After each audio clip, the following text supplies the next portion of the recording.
and welcome back to our coverage of Denver Pop Culture Con. I'm Albie with TOTLB, and I'm here with Clarke Wolfe. Hello. It's very nice to meet you. It's so nice to meet you, too. You're a podcaster. Yes. As am I. Great. What do you love about podcasting? I really, I have my own podcast now, but I started doing a show called The Bloodcast with Ryan Turek, who used to manage Shock Till You Drop, and now is creative over at Blumhouse, so he's really moving up in the world. But that was the first exposure I had to having in-depth, fun conversations in an audio medium, which is so nice sometimes because you don't have to worry about, did we get the shot? Is hair and makeup ready? And I also found that when people are guests on podcasts, they tend to loosen up a little bit because if you put a camera on somebody, they kind of get nervous or they get very self-conscious. But if you're just having a conversation, then they tend to loosen up a little bit. So now that I have my own podcast, that's one of the things that I love the most is getting the opportunity to just, whether it's somebody I know very well or somebody I'm just meeting, to just sit down and dive into a talk and not have that pressure of the on-camera pressure or anything like that. Audio is more intimate, I think. It really, really is. And there's something about it that feels very, feels like forever. You're listening to somebody tell a story, you know what I mean? So it doesn't necessarily feel, I think that's why people are gravitating towards podcasts now, is because it feels like listening to radio plays, or it feels like listening to just old-fashioned storytelling or connecting. We do so much on the internet where we're connected, but maybe not really. Right. And so when you're listening to people talk, you feel their connection and then you feel connected, I've been very lucky to get some amazing interviews with celebrities and stuff. And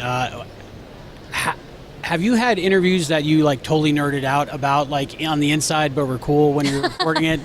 It's funny because I try to approach everything as a fan, or I guess being a fan can kind of manifest in different ways. But I think ultimately, if you're a fan of something, you appreciate what that person does, or a fan of someone. And so most of the time, I try to have my cake and eat it too, and work my oh my gosh, this is really happening into the conversation. Okay. It's an off, but I think at the end of the day, if you approach it from a position of admiration and respect, as opposed to maybe something else, then you can oftentimes 9 out of 10 times that person that you're talking to will respond positively, and then that one other time that they don't, they're just a jerk, so whatever. You're a correspondent for Nerdist? Yes, so I have been working on and off for Nerdist for several years. I haven't worked with them lately, but they actually just reached out about starting to do some more horror stuff together. So if I got my fingers crossed that this summer we'll get to do a bunch of fun horror things. Is that a fun group to work with? Oh my gosh, yes. I mean, they are the team over there is fantastic, and Rachel Hine, who has been she and I both started as freelancers at the same time, and then she quickly moved up the ranks and became the editor-in-chief, and now she's overseeing not just Nerdist, but Geek and Sundry, and she's amazing. And Dan Casey, who is one of the faces of that brand, they both are lovely and passionate and awesome and have been there since I started working with that brand, and they're just two of the best people that you'll ever meet. You are not just a podcaster, you're an actress as well. Yes. Can you tell me a little bit about Satanic Panic? Yes, I would love to. So I just came from the Overlook Film Festival, actually, on Friday in New Orleans, and then got up very early the next morning to come to Denver, and for the world premiere, which was so much fun. And the movie is produced by Fangoria, and so anytime you get the opportunity to, as a horror fan, anytime you get the opportunity to do anything close to Fangoria, you go, oh, this is cool. And, I'll be honest with you, I have one scene in the movie. It's real fast, but it was my first feature, and I have been working with the director, Chelsea Stardust. She's been a dear friend for years, and she and I have worked together. I produced a musical that she directed, and I was also in, and she's directed me in many, many short films, and she directed a live read of Rosemary's Baby that I produced and starred in, and so she and I have been working together for a long time, and so it has been so fantastic to see her rise. She has had 2 movies, 2 features premiere in a month. And it's just like, because she's been working her butt off for so long. So she did amazing things with this movie, and it's super funny, and it's fun and gross, and it's going to make the festival rounds over the summer and then should be out in the early fall. Okay. And you were in another movie. Yes, it's called Deathcember, and it is a horror anthology. And I'm in the segment called A Christmas Miracle with Barbara Crampton. So Barbara Crampton, for those who may not know, is a horror icon, and she starred in Reanimator and From Beyond and so many, and You're Next, among many, many other things. And so it's she and I, and the director Vivian Vaughn wrote and directed the segment called Christmas Miracle, and I'm really proud of it. It's a great segment, and it's gorgeous to look at, and it's whereas my role in Satanic Panic was straight comedy, my role in Deathcember is straight drama. So it's been really cool for me. You know, I grew up on stage, so I didn't just start acting. I've been acting since I was very, very little, but more people know me as a host. And so just in the last 12 months, being able to do these 2 roles, which are so different, has been a very cool opportunity. You started acting very young. Yes. Did the bug bite you immediately? Like, did you love the stage? And can you tell me a little bit about your early career as a child acting? Absolutely. I mean, so it's funny because I cannot remember a time where The Wizard of Oz was not like in my purview. Me too. You too? Okay, yes. So that movie really was the thing, and it was the thing I think that made me realize I loved movies, and I wanted to be a performer, and I wanted to sing and dance and make people laugh and take them on these journeys. And so I went to my parents very, very, very young and said, like, I want to be an actor. And my parents said, you're not being an actor. They were like, this never ends well, and we're not doing that. But I did do a lot of theater. So I did a lot of theater, local theater, neighborhood theater, and that never went away. I've been doing stage since I was probably 5 years old, and singing in talent shows and things like that. And when I moved to LA, I absolutely pursued acting. If I could have done it primarily, I would have, but I just wasn't quite getting those feet in the door. And so at the time I moved to Los Angeles, geek culture was exploding, and the rise of the internet and the internet chat show and internet videos and YouTube and all of these things. And so that sort of, I decided, this is what I'm passionate about anyway. And if I can get my foot in a door in one way, then I think I could probably make a pivot into back into acting and back into film. And so that was the idea. And now it's taken a long time, but I'm sort of, now it's like pivoting back. And so I'm happy about that. Lifelong overnight success kind of thing. Totally. Yes. I hope there is more to come from that. Where did your affinity for horror come from? I've always been interested in scary movies, and I love. When I was younger, I kind of tiptoed up to it, but then I would get too scared.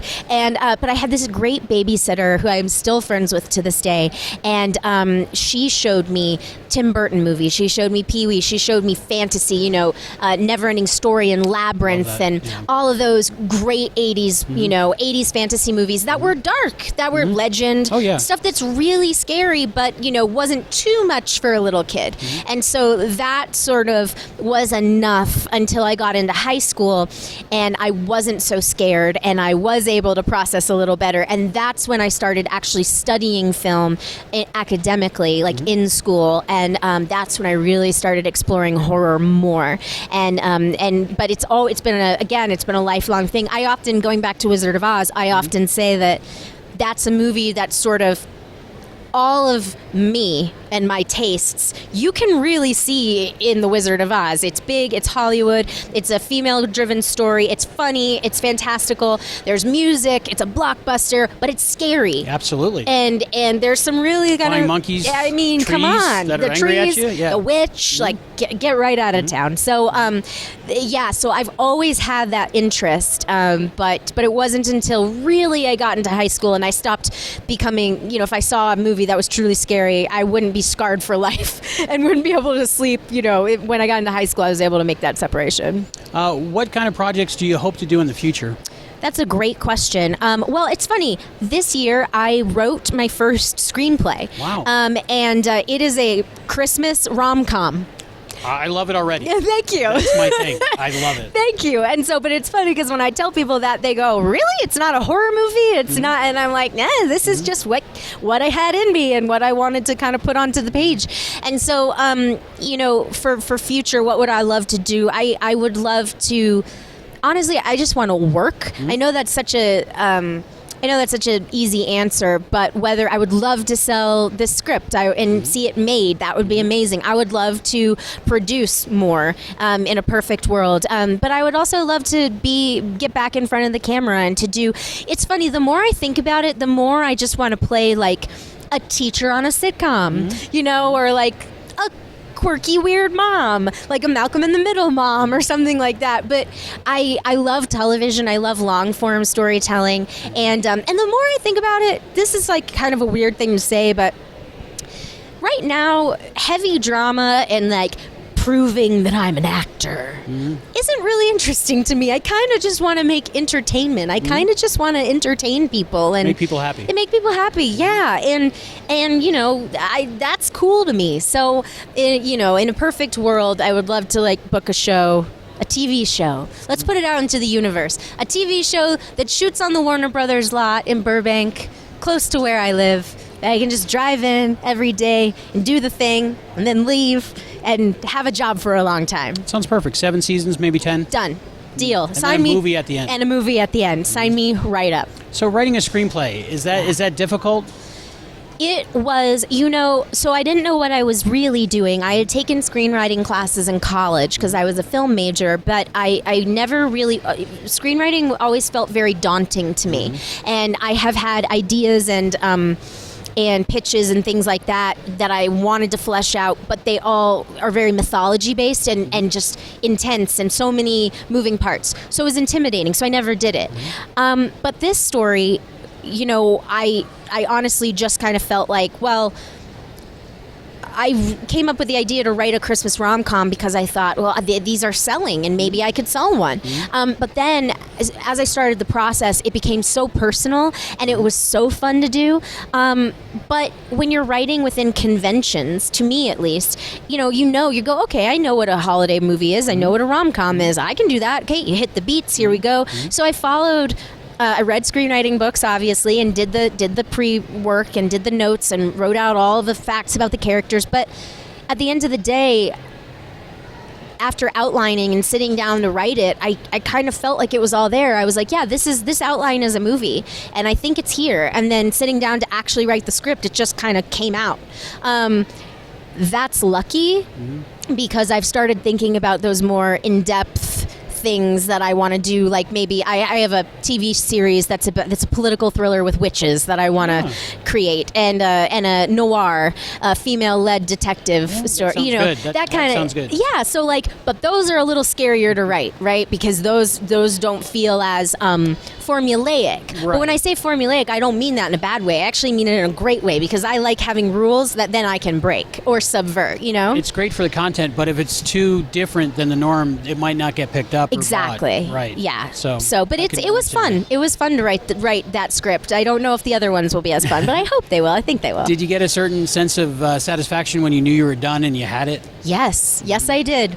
And I actually was really, really proud at following the steps, and I guess it's going to be different. It's different for every writer, and it's going to be probably different for every script.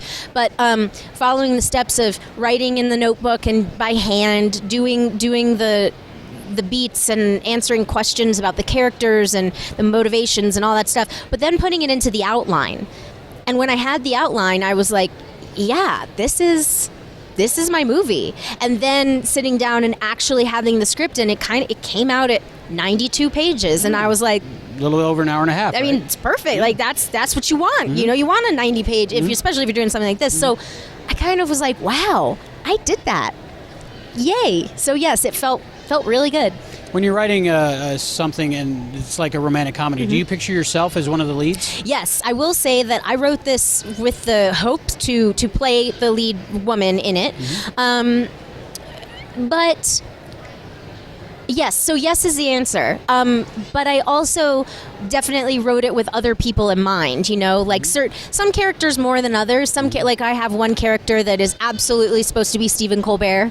I have one character that is absolutely supposed to be Ron Perlman. Okay. But some of the other characters, one character I wrote was supposed to be an actress named Lindy Greenwood, who I worked with doing some stuff for Sleepy Hollow, and she's insanely talented, and she doesn't know I wrote this part for her, but like in my head, it's Lindy. So some of those, yes, and then other ones less so. So you sort of go, yeah, it's kind of like this person or that person, but some characters were specifically supposed to be me or other people, and then some characters not so much. What's the process like now that you have the script to getting it made? What is that like, selling it? And yeah. Well, I will say this, as we were talking about a little earlier, when you're a person who's not necessarily in a box. So I am an actress, but I'm an entertainment host, and I produce theater sometimes, and I do a podcast, and all those different kinds of things. It's sort of hard to get people who are entertainment professionals, meaning like agents and managers, to understand that you're trying to break out of your lane. And so it has been challenging. It has been really challenging not feeling like I have the tools to get it out there in the way that I know the business operates, especially around holiday movies, because this is a movie that's meant for streaming. This actually I never wrote it thinking about theatrical. So that said, it's been a challenge, but you become your own best friend, and the people and your colleagues and the people you work with, like, you hope if they take a look and they like it, then they'll pass it to somebody, and so that's been the process so far. And I don't advise anybody to do this, but because I do have representation, and this is a person at a production company, somebody a producer on Twitter who works for a pretty big production company said, hey, I'm looking for holiday movies and, bonuses or rom-coms and bonus if they're holiday movies. And I was like, hi. But that said, you don't want to just send something willy-nilly out because it's unsolicited. You want to make sure that you go through the proper channels legally, because people can't look at it legally if they're not asking to see it. So be sure to loop in, your lawyers or your agents or your managers or whomever, which I did. But that just happened last week. That's one weird way of sort of doing it. And then by talking to friends and saying I have a holiday rom-com, and then they're talking to somebody and they get back to you and say, oh, I was just talking to somebody who's looking for what you have. Do you want to send it over? So it hasn't sold yet, but it's not. I believe in the material, and I think it will go somewhere eventually. But if nothing else, I've written a screenplay and I have a spec. So for anybody listening to this who is looking to break in, I mean, honestly, if you have an idea that you're passionate about and you do the homework and you're like, I think I could write this, just write it. Because having a spec, when somebody says, oh, what can I read? And you can go, well, I have an outline. That's not the same as being like, no, here, I wrote a script. Here you go. That's awesome. Your career has been so diverse. Is there anything in the entertainment business or any other business that you want to do that you haven't checked off your list yet? I want to play a superhero villain, or I auditioned for, I have no problem saying this because I love the girl. I never met her, but I loved her performance. I auditioned for the Kim Possible TV movie to play Shigo. Wow. And that was the most fun because it's for kids, and so you get to be big and animated, but also you're playing a villain. And her outfit was so cool. Taylor Ortega ended up playing the role, and she was so good. But doing that, again, it's like, this isn't heavy drama. I don't need to tell anybody I'm the best actor in the whole world. I just want to entertain people and have fun. So that could be really fun. Or a reboot of Willow. If they reboot Willow, Ron Howard, if you're listening. Are they talking about that? They're always talking about it. I even asked Ron Howard about that one time. Like a TV series. A TV show, exactly. Sure. But if you think about it, Elora Danan would be about my age. So if they wanted to pick up where the story left off, I had red hair for a while, so I could totally do it. But no, I mean, I love I've never been killed in a horror movie either. Which I think would be really fun. Spoilers for the horror movies you're in. Oh, spoiler alert. Yeah, exactly. My one scene does not end in death. Okay, now I know. I was worried for you, Yeah, exactly. Nope, don't worry. I make it. people that would like to follow you and enjoy your work, where can they follow you? You can find me on Instagram and Twitter at Clarke Wolfe, Clarke with an E, Wolf with an E. And you can find my podcast wherever you find podcasts. It's called Sending the Wolf, Sending. Where did you get the title? Well, it's from Pulp Fiction. That's what we thought. Yes, Sure. and my logo is me with a tuxedo holding a mug that has a little wolf on it, and Brian E. Ward, Brian with a Y, he designed that logo, and I was like, this is amazing. So yes, it is a nod to Pulp Fiction. Yes. Clarke Wolfe, thank you very much. Thank you for having me.